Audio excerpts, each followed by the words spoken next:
Good morning! Last day namin here, guys. Ayun, breakfast time. Tapos, linis-linis na ng... Sabi mo, di mo naubos dati ng mga kalat. Ayun, dito na lang kami nag... Airbags. Gagi. Inom kagabi. Tinamad na akong lumabas. Pumuntang sentro. Ayun, let's go. Sentro? Templo. Meal lang. 2 bottles. Yung pangatlo, hindi ko na kinaya. Nandun sa may bed. Ayan. Hanggang 2 bottles lang talaga ako dyan. Less mahaba pa yung oras, yung ganito. Hindi pa ko inaantok. Makakaya ko yung pangatlo. Siguro isang lagok lang ako dyan. Wala na. Tulog na. Tara na. Hello guys, so time check, it's 10:30 na. So ayan yung jowawa ko, borlogs pa rin, diba? Kung pinustro pa namin yung pag Honda Bay, malamang talagang ano ito, bagsak ang dating sa Manila. Ayun nga, pinahinga na lang namin yung last day namin kasi yung 2 days naman namin isulit na sulit talaga yung gala, yung tour. Kaya okay na kami doon. next next travel na lang ulit. So yeah, nag-aantay na lang kami ng oras, tapos mag-shower na lang, and then check out na, tapos magpapahatid na kami sa airport. Ayan. By the way, sa ano pala to guys, RR travel ano ba yan? Wait lang. Ayun, RR Travacation nila sis Ina Manankil Canlas and her boyfriend. So, may travel agency sila, guys. Ayun, kung gusto nyo magpa-book or mag-avail ng mga tour nila. So, PM lang kayo sa kanila. Okay, ilalagay ko yung link nila, guys, sa description box or sa, ano na to, sa screen na to. So, thank you again, sis Ina, sa pag-arrange ng Palawan trip na to. Thank you so much. Sobrang dali. Hindi na ikaw yung maghahanap ng hotel, ng plane ticket, yung gano'n. Sabi mo lang, click lang nila lang, sila nang bahala doon. Magbabayad ka na lang. So, super easy, di ba? Kaya, salamat sa uulitin. And, ayun, BBPM ko na siya kasi gusto ni Daddy Boracay naman. We are ready na, guys. Pa-check out na kami. Ayun, pakita ko lang yung room pala. Hindi ko na, sa inyo.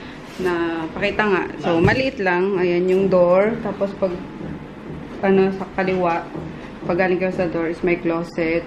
Tapos, sa kanan is yung banyo. Ayan. And then, yan na agad. Yan. Kasize lang to nung kwarto namin sa kwarto nila mama. Mga kwarto nung sa probinsya. So, ayan. Mayroong kama, side table, phone, and TV. Tapos yan.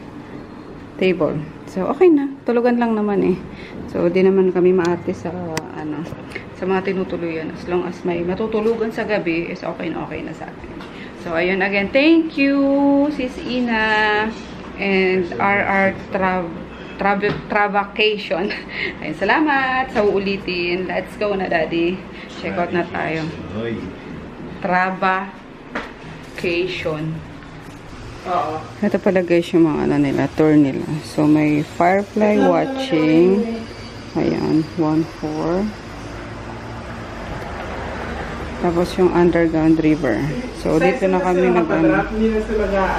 dito na kami nag-book ng tour.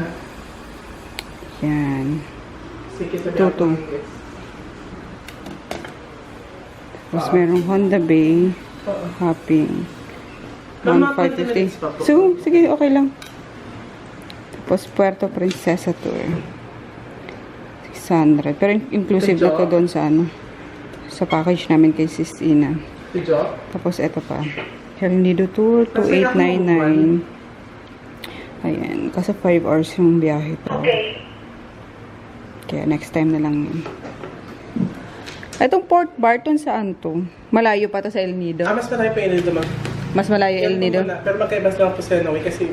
okay. Ayun, 2,700 naman siya. Next time. Ayan. Exit 5,000. Okay. Binabayaran ko lang yung underground river tour namin. Punta na kami, guys. I mean, nasa... Kasama mong sa Intagram, nakaano na po kayo dun.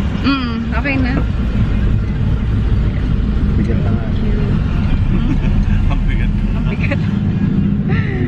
Ayun, sa SM na lang muna kami magpapatrap para makapag-lunch na muna kami. And then, from there, magta-trike na lang kami. Meron naman daw or maraming masasakyan doon sa SM. Gutom na ako yun. 3:45 pa yung namin, flight namin. So, mag-lunch muna kami sa SM bago pumunta ang airport.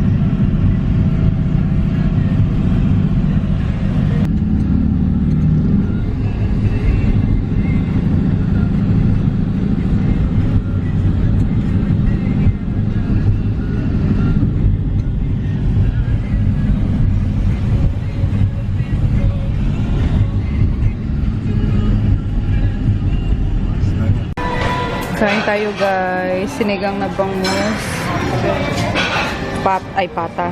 Yan ba yun? Lechon kawali. Tapos, ayan lang. In order to. Dito sa Kuya J. Kain. Ayan, from here sa SM. Tricycle na lang. Ang airport.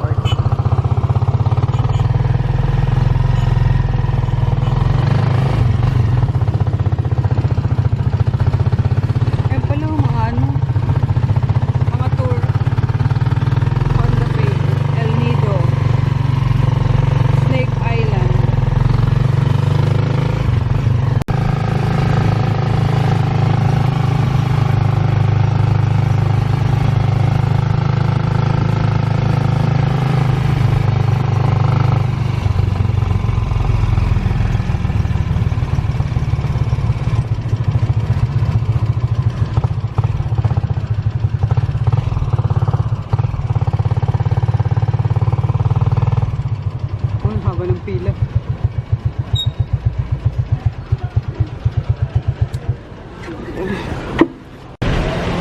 May kahabaan ng pila. Yan, buti na lang din na kami tumambay pa sa SM. Maraming pabalik na bakasyonista. Pauwi. Ano to, daddy? Bibaon ka pang Nice. Hindi, yung ulam mo. Yung ulam mo. Parang niya, crumbs niya. Delayed flight, guys. Ayan, naging 4:10 yung flight namin. For Manila. Kamali yung delayed. Air Asia. Ay. Kunin ko na isa, sinuli ko para malamig yan. Thank you.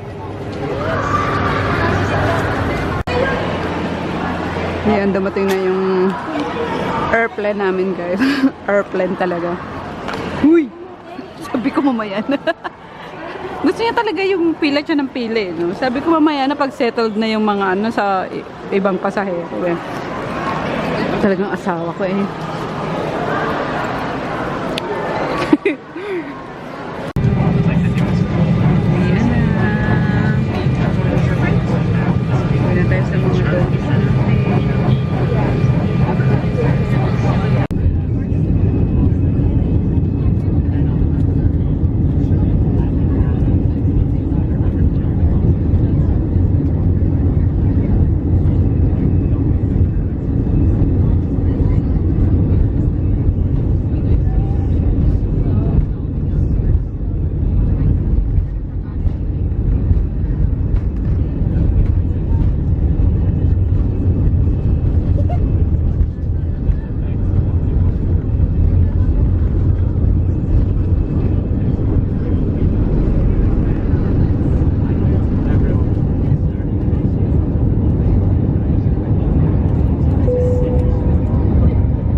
bagahe. Kaya chinekin namin yung dalawa. Yung maleta at isang bago.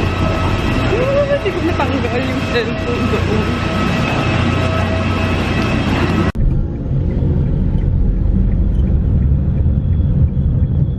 Blue yan. Alin?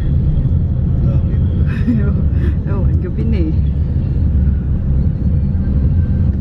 Takip silim.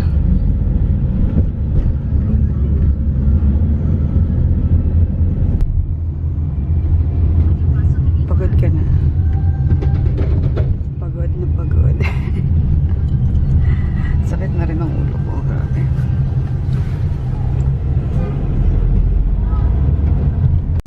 We're home! Sus naman ang Miggy talaga. Kala mo naman ang tagal din nagkita. Ay sus! Ay, pagi-pagi. Op, Miggy, baba. Baba. Okay na, grabe. Hoy! Sino na naman umihi agad doon? Poknat, si Yung yan. Sorry. Hoy, bakit? Sorry guys, maingay kami. Ay. Ay, sus. Ayun. Pagod. Wait lang, sinipon tuloy ako. Ayun. Wala naman nawala guys, ano ko, sa bag ko. Pero kinabahan ako kasi nandun yung isang phone, nandun lahat yung mga bank application, yung ganun. Eh wala pa man ding yun, walang password. Kaya pag ng aeroplano kanina, tinawagan ko kaagad. Sabi ko, yes, nagri-ring pa naman. Andun pa yun. Ayan. Ito lang kasi hindi wala man lang lock. Diba? Yan, ito din ako para waterproof. Yan. Safe naman yung natin. Yung phone natin. Naka-charge kasi yun. Dito nga ba? Ayun. Yan. Kamikali. Kamikali. So, ayun guys. Nakakain na yung mga doggies. Ayan. Si Emma na yung nagpakain sa mga dogs kasi magkasunod na kami dumating. Galing work si Em. Tapos kami kakadating lang. Tapos, ako nagsaing. Si Emma lang nagpakain. So, ngayon is luluto ako ng dinner namin. Ayun. Yung pin-prepare ko dyan na nakastock to na ginawa kong burger patty. Beef burger patty. Homemade siya. So, kung gusto to ni Daddy. So, dalawa lang yung niluto kasi di naman ako kumakain ng beef, diba? Ganito. So, yan. Ito na ba yan? Ayan, balik ka rin ulit natin.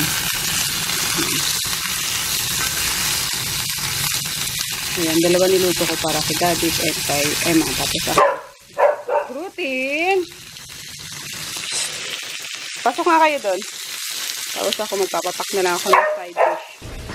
Ayan, gagawa lang ako ng side dish, carrots, tapos parang mixed veggies lang. Sayote. And then, kuha tayo dito ng corn. Yan, whole corn na Yan. Kasi wala tayong broccoli or anything na green dyan. So, ito na lang.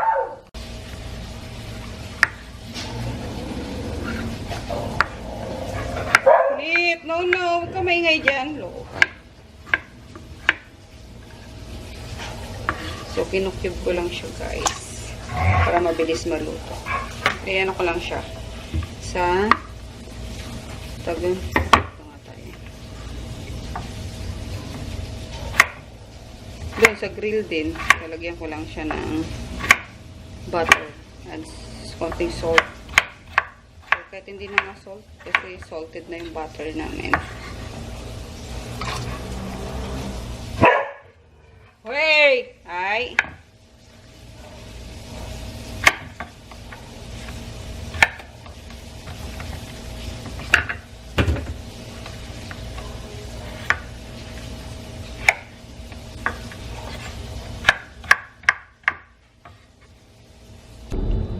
Ayan na yung butter natin, guys. Siguro ito mga 3 tablespoon. Tapos yung sayote and carrots. Tapos yung corn. Tapos luto na yung hinango ko na. Ayan. yung juice niya.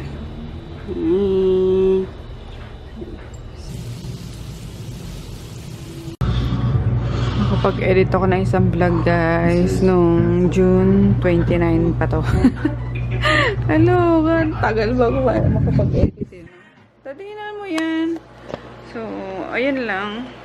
Maliligo na lang si daddy, then matutulog na kami. Actually, kanina pa pumipikit yung mata ko bang nag-i-edit ka. So, pinili ko makatapos nga ng isang vlog para tomorrow or ngayon, i-upload ko siya habang tulog kami, nag-upload siya.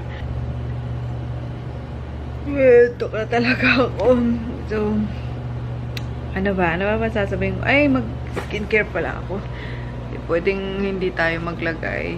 Ayan, sabon lang ilalagay ko sa face ko. Yung papaya soap. Tapos, ayun nga, tomato serum. And then, sa gabi yung under eye cream with pili oil. Maganda rin yun, guys. Promise, once na matry nyo, makikita nyo. Kasi, sa ngayon talaga, Pexman, sobrang ano niya, sobrang ganda niya sa skin. Ayan, pakita ko sa inyo yung ano ko. Yung skin ko ng malapitan. Although may pores naman, syempre, hindi mawawala yan. Pero, yeah. Ayan, tayo munang mag-skincare. Hindi ko nabubuksan yung ano, ilaw dito sa vanity ko. Saan ba yun? Nakuha mo? Yung hinahanap mo, de? Okay. Saan mo kayo na-shoot? Kasi isang bag din eh. Dahil lang charge ka. Bukas na lang hanapin ko. Ano ba? Toner lang tayo. Ayan. Tomato Revive Toner as usual. Then, yung under eye cream sa gabi. Wala pa rin yung ano, guys, update pala sa dull skin, wala pa rin, tulungan. Ang dami nang nag-aabang. Sabi ko nga, para ma-try ko na din, gawa ng pinagpipulan nga ako dapat dito. Pero nawala na, dahil lang dun sa under eye cream and ano, and tomato serum. Ayan, kung ano yung skin nyo, sensitive, test to sa inyo, guys, promise. Yung tomato serum. Isa sa pagmamalaki ko talaga ang product ng RMK. Super duper ganda.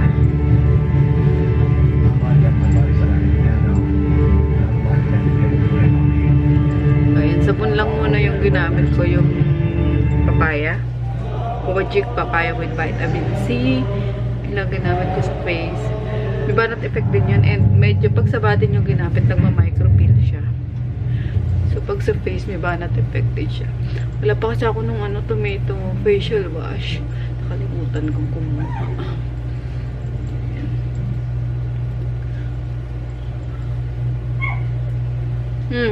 Sino yan? Yung boy. Bakit? Gusto pumasok? Oo. Kaninang nandito, lumabas. Kasi nga nasa ano, colors talaga kasi yung yan. So, after nun, yung, ano,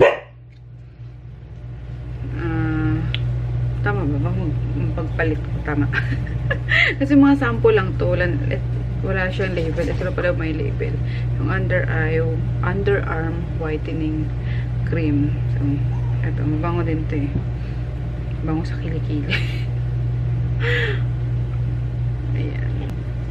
Ang dami ng laman. Ayun. Ano lang namin yung price, yung super affordable lang talaga kasi mapapansin nyo yung mga mamahaling cream, di ba? Kaya namang ibigay na itong mga local products natin, mga imported na facial cream, yung gano'n na ang mamahal, kaya naman yan ma-achieve, maibigay ng mga local natin, mga chemist natin dito. So, ayun, inaayos lang yung neto, guys, yung FDA. Ayun. Puro lang to, puro natural lang to, promise. Kaya pwede ito sa breastfeeding moms, sa mga buntis, kasi mga plant extract lang to, especially yung yung pili oil nga. Nagulat nga ako, sabi nung manufacturer naman na yung tungkol sa pili oil. Kasi alam ko yung pili is kinakain lang, ginagawang candy. Tapos yung nilalanta na inuulam namin, di ba? Pati pala yung oil nun is napapakinabangan. And ayun nga, para sa pangkabuhayan din ng mga workers niya sa probinsya. So, proudly Bicol made to, guys. Kaya sinusuportahan ko talaga. And maganda naman kasi talaga yung effect niya, promise. Hindi ako magre-recommend sa inyo ng isang product na hindi maganda. And lahat yan tinatry ko muna sa sarili ko. So, yun. Ngayon, ang combination ko sa kanila, guys. Ito sa, sa araw. Ay, ba yun? Ito sa araw, tapos ito sa gabi. So, ngayon naman, nawala na din yung mga pimple-pimple ko. Diba? Ako mismo yung na ginagawa ko chipmunk, yung chipmunk. Nagawa kong sampulan yung pagmumukha ko, pero ayan. Nakalimutan ko pala yung underarm. Lalagay din pala ako. So tatanggalin ko lang yung guys, yung product ng RMK Dio na nilagay ko kanina sa bago kami umalis ng Palawan. Hindi na kasi ako nag-shower, promise. Sobrang ang sakit ng ng likod ko. Naggilamos lang ako, nagugas lang ako ng down there. Tapos yun. Yun na, bihis. So ayun lang, tinanggal ko lang yung product kanina. Tapos lalagay tayo na itong underarm cream. So ito may pili oil din to. And kiniklaim naman ito is nakakapag siya, more on lang to, guys, moisturizing hindi, whitening, yung whitening, oo tama, more on whitening to. Wala siyang anti-perspirant. Yung RMK Dio may anti-perspirant and deodorant. Ito, underarm cream lang talaga siya for chicken skin, yung dahil sa pagbubunot, madalas pagbubunot natin mga girls, diba, sa sa kilikili. So ayun, lalagay lang tayo. Ayan, may buhok pa yan, kaya parang ma-agitim yung like natin. Ayan, tapos kapag ka nakaganyan, naka-fold, akala nyo maitim, pero yan. Sa kabila. TMI, pati ba naman kilikili. Ayan. Ay, diba, pag ganyan, parang maitim siya. Pero pag inano nyo.